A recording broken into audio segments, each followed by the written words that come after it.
אלכסנדר, שבאמת אני חושב שהוא נכס לכדורגל הישראלי ולמכבי תל אביב בפרט.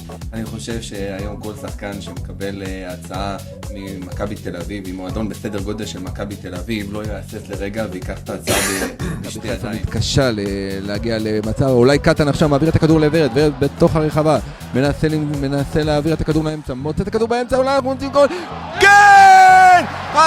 שובל, אלון תורג'מן כובש, אוי השחקן הזה, הדקה העשירית כאן בקריית אליעזר, אלון תורג'מן כובש לזכות מכבי חיפה. היא עשתה זאת, מכבי תל אביב עלתה הערב לשלב הפיינל פור היוקרתי של היורליג עם 86-66 ענק על ארמני מילאנו האיטלקית בהיכל נוקיה, שקבע 3-1 אדיר בסדרת ההצלבה.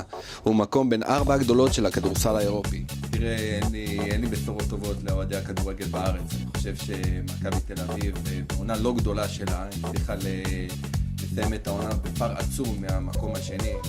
סבו, מבחינת מכבי חיפה זה יהיה אסון אם לא תגיעו לאירופה.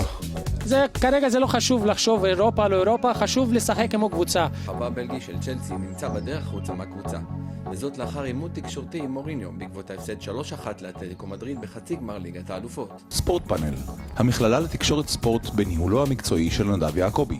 לפרטים והרשמה 1599 50 2014.